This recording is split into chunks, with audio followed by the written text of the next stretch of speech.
Hello, कैसे हैं आप सब? तो आज की क्लास में अपने सब देखेंगे डायग्राम को देखते हुए जो है ह्यूमन रिप्रोडक्शन टॉपिक को स्टार्ट करेंगे, जो कि जनरल इंट्रोडक्शन से ही अपने सब स्टार्ट करेंगे इस चैप्टर को। यूनिट 6 है ह्यूमन रिप्रोडक्शन, यानी कि मानव जनन तंत्र के बारे में अपने सब जो है देखेंगे। तो सबसे पहले अपने सब देखेंगे इंट्रोडक्शन क्या है। तो देखिए जो है ये एक डायग्राम दिखाया हुआ है जिसमें देख रहे हैं कि किस तरीके से एक बेबी जो है अपने मदर के जो है गर्भ में है। अगला देखिए क्या लिखा हुआ है, सेक्सुअल रिप्रोडक्शन और इसके कैरेक्टरिस्टिक के बारे में, यानी क्या विशेषता है। तो सबसे पहली बात अगर विशेषता की बात करेंगे तो क्या लिखा है कि stronger one survive and weaker one perishes the species goes on improving, यानी कि मजबूत लोग जीवित रहेंगे, यानी कि जो भी इंडिविजुअल जो इन्वायरमेंट से संघर्ष करेगा वो जीव इन्वायरमेंट में रह पाएगा, और जो इन्वायरमेंट से संघर्ष नहीं करेगा वो धीरे धीरे क्या हो जाएगा, नष्ट हो जाएगा, और इस प्रकार जो है स्पीसीज में सुधार हो जाता है। ठीक है, नेक्स्ट क्या है, नेक्स्ट कहता है कि maternal and paternal gamete fuse so there is gametes recombinant and variation. मतलब क्या होता है सेक्सुअल रिप्रोडक्शन में मैटरनल और पैटर्नल गैमेट्स जो है, यानी कि देखा जाए ह्यूमन रिप्रोडक्शन की बात करेंगे तो मैटरनल गैमेट जो कि मैटरनल गैमेट जो कि क्या हो गया, तो आपको ओवम हो गया, और पैटर्नल यानी कि जो है जो पिता से आता है जैसे स्पर्म हो गया, दोनों जब फ्यूज होता है तो जेनेटिक रिकम्बिनेशन देखने को मिलता है, जिससे क्या होता है वेरिएशन होता है। क्लियर का मातृ और पितृ युग्मक आपस में गुजरते हैं, इसीलिए आनुवांशिक पुनर्संयोजन और विविधताएं आती है। ठीक है, आगे क्या लिखा, वेरिएशन लीड टू इवोल्यूशन, विविधताएं विकास की ओर। वेरिएशन जब तक नहीं होगा तब तक एक नए स्पीसीज अपने सबको देखने को नहीं मिलेगा।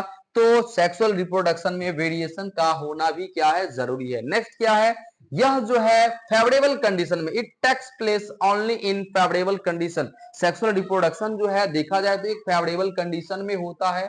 नेक्स्ट लिखा, it is a complex process, यानी कि यह एक जटिल प्रोसेस है और साथ ही साथ धीमा प्रोसेस भी है। तो क्लियर लिखा हुआ, it is slow process. Next क्या है कि small number of spring are produce. Sexual reproduction के द्वारा क्या होता है, बहुत ही कम मात्रा में जो है या कम संख्या में संतति क्या होता है, निर्माण होता है। और गेस्टेशन पीरियड की बात करेंगे तो ये एक हाथी का जो है गेस्टेशन पीरियड के बारे में बताया गया है। एक हाथी का जो गेस्टेशन पीरियड होता है, गर्भावधि का समय जो होता है वो 22 मंथ का होता है, 22 महीना का होता है। जैसे कि आपको पता है कि मनुष्य में गेस्टेशन पीरियड 9 मंथ का होता है, उसी तरीके से एलिफेंट में कितने मंथ का होता है, तो एलिफेंट में जो है 22 मंथ का होता है। यहां पर एक छोटा सा एमसीक्यू क्वेश्चन है, क्या लिखा हुआ, वेरिएशन लीड टू, वेरिएशन क्या लाता है, तो वेरिएशन इवोल्यूशन लाता है। वेरिएशन क्या लाता है, तो वेरिएशन इवोल्यूशन लाता है। नेक्स्ट बात करेंगे अपने सब, तो नेक्स्ट क्या है, तो नेक्स्ट अपने सब देखेंगे रिप्रोडक्टिव सिस्टम के बारे में। तो यहां पर रिप्रोडक्टिव सिस्टम की बात करेंगे तो इसमें क्या होता है, तो इसमें एक है मेल रिप्रोडक्टिव सिस्टम, फिर देखेंगे female reproductive system. Male reproductive system हो फीमेल रिप्रोडक्टिव सिस्टम हो, दोनों में क्या होता है, गैमेट बनता है। जैसे मेल से मेल गैमेट बनेगा, फीमेल से फीमेल गैमेट बनेगा। तो गैमेट बनने की प्रक्रिया को ही क्या कहा जाता है, गैमेटोजेनेसिस कहा जाता है। इसके बाद क्या लिखा हुआ है, मेस्टोसाइकिल। मेस्टोसाइकिल जो है फीमेल में जो है स्टार्ट होता है। इसके ऊपर बहुत सारा लेक्चर अपने सब देखेंगे। फिर फर्टिलाइजेशन, क्योंकि गैमेटोजेनेसिस के अंतर्गत स्पर्मेटोजेनेसिस होगा, ऊजेनेसिस होगा, जिसमें स्पर्म और ओवा का निर्माण होगा। फिर फ्यूजन होगा गैमेट्स का, यानी फर्टिलाइजेशन होगा। फिर गैस्ट्रुलेशन होगा, यानी एक्टोडर्म एंडोडर्म मेसोडर्म का निर्माण होगा। फिर उससे ऑर्गेनोजेनेसिस, यानी जो है एक इम्ब्रियो में विभिन्न सारे अंगों का डेवलपमेंट होगा। फिर लिखा है प्लेसेंटा फॉर्मेशन, ये सारे के सारे अपने सबको डीपली पढ़ना है।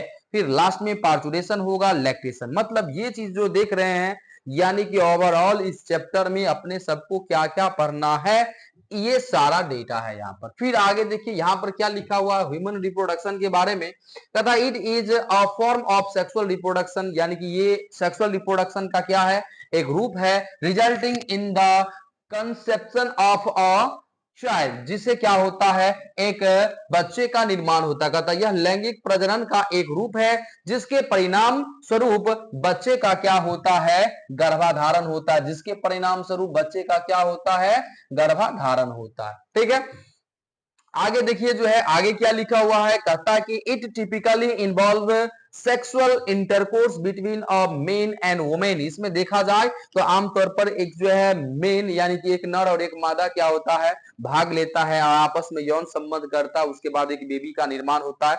देख रहे हैं यहाँ पर एक फीमेल है, इस साइड मेल है, इस साइड एक डायग्राम दे दिया है स्पर्म का, इस साइड ओवा का। जब ये दोनों फ्यूज होता है तो फ्यूजन के बाद जायगोट बनेगा, फिर एम्ब्रियो का डेवलपमेंट होगा, फिर ऑर्गेनोजेनेसिस होगा और लास्ट में एक इस तरीके से 9 मंथ के बाद एक नए बेबी का क्या होगा, निर्माण होगा।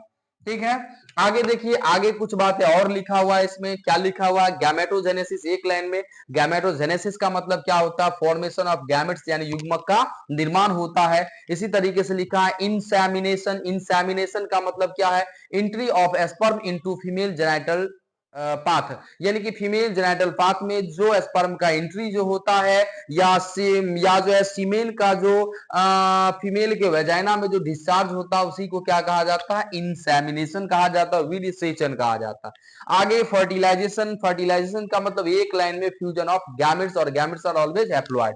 जब हैप्लॉइड गैमेट्स का फ्यूजन होता है तो उसे डिप्लॉइड जाइगोट का क्या होता है, निर्माण होता है। इसके बाद क्या देखना, इम्प्लांटेशन। इम्प्लांटेशन का मतलब क्या होता है, ब्लास्टोसिस्ट। जब जायगोट से एम्ब्रियो का डेवलपमेंट होता है तो ब्लास्टोसिस्ट बनता है।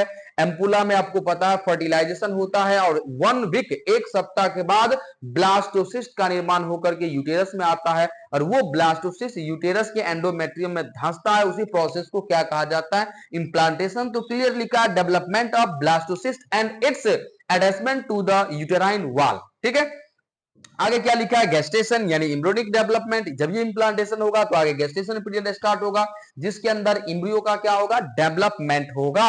और इसके बाद क्या है, पार्चुरेशन यानी कि एक बच्चे का क्या होगा, निर्माण, बच्चे का जन्म होगा, चाइल्ड का क्या होगा, बर्थ होगा। ठीक है, नेक्स्ट देखेंगे अपने सब, तो यहीं तक है ना। Thank you, have a nice day.